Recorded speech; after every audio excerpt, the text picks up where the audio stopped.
Forsten London. Halo teman-teman.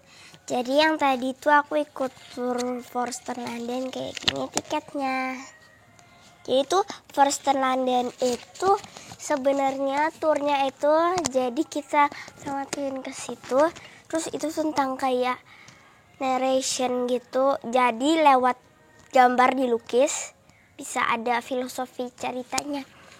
Misalnya di lukisan itu raja itu lagi ngunyah daun sirih, terus buangnya di mana gitu. Terus kursinya itu juga nggak ada senderannya. Terus juga diceritain kalau Hamengkubuwono itu yang di Jogja, kalau Pakubuwono itu yang di Surakarta. Surakarta itu sama dengan Solo, tapi kan Surakarta itu nama kerajaannya, kalau Solo itu nama wilayahnya. Jadi nanti kita dapat coffee break juga, dapat tea ya. Aku sih creamer ya, pakai gula gitu. Terus ternyata cara bedain marmer asli dan marmer yang bukan asli itu caranya dengan di flashlight.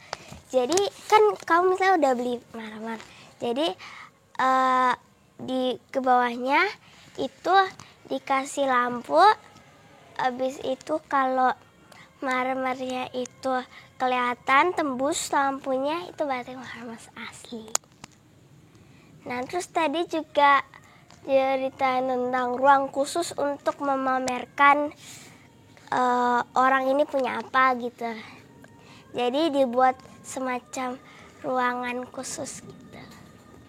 Di tour ini ada 3 ruangan. Ruangan yang pertama itu di bawah tanah. Itu ceritanya tentang Pakubuwono dan Hamengkubuwono. Jadi Pakubuwono II itu kakaknya Hamengkubuwono I. Jadi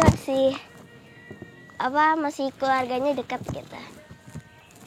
Jadi di ruangan 1 itu diceritain tentang awal mula.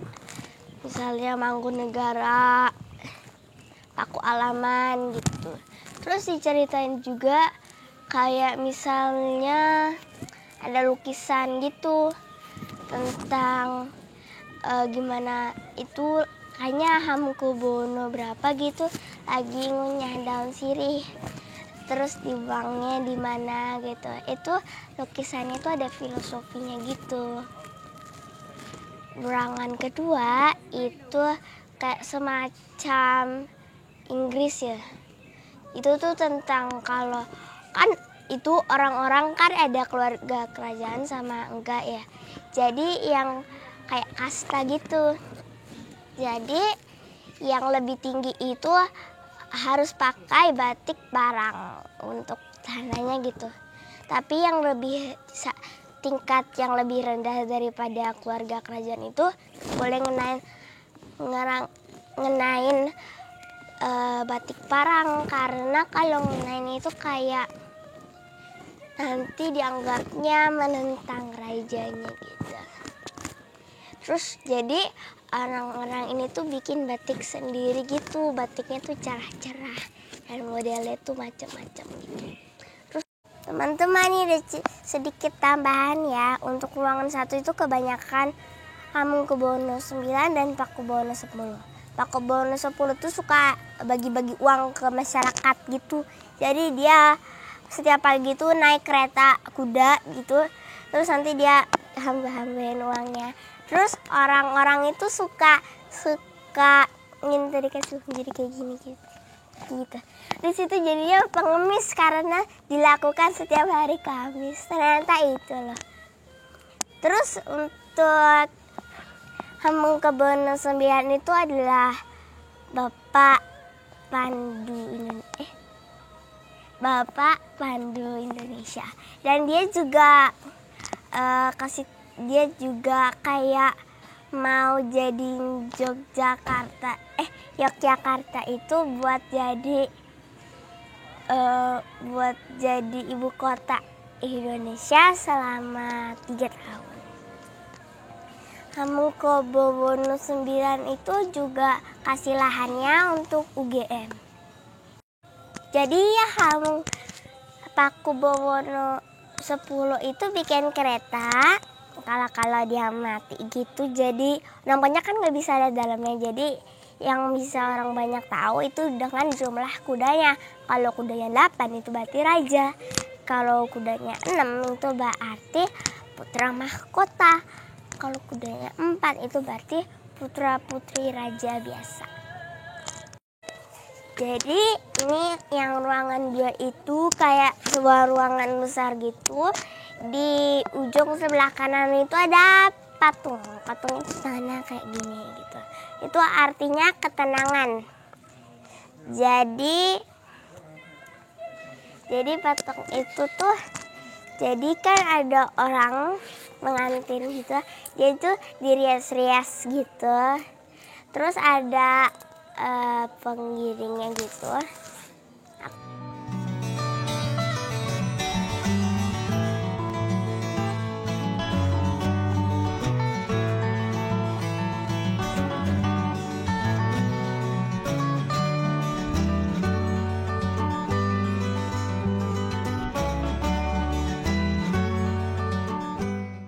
Jadi tadi aku ikut tur skriptorium. Ini tuh baru buka bulan lalu. Jadi ini turnya baru-baru aja.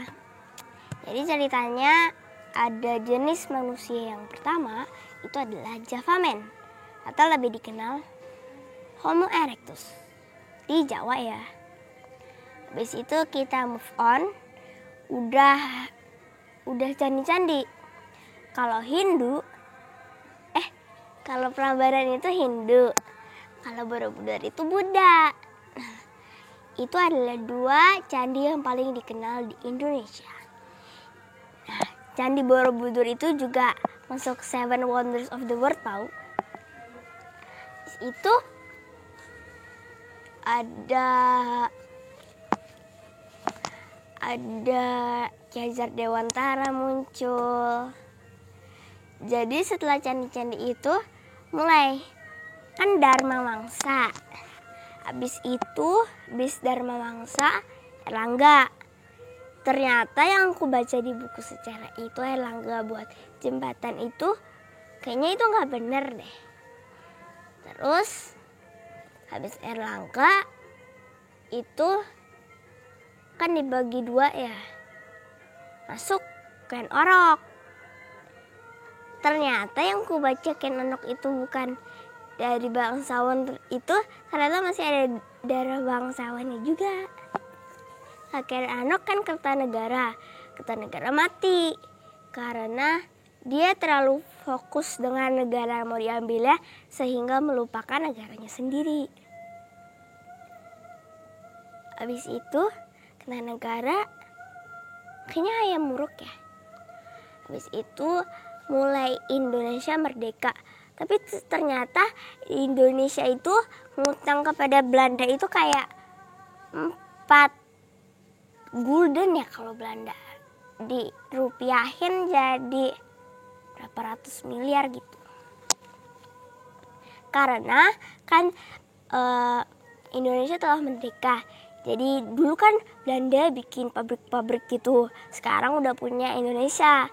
Tapi gara-gara Indonesia yang punya itu, jadi Indonesia harus bayar ganti rugi kayak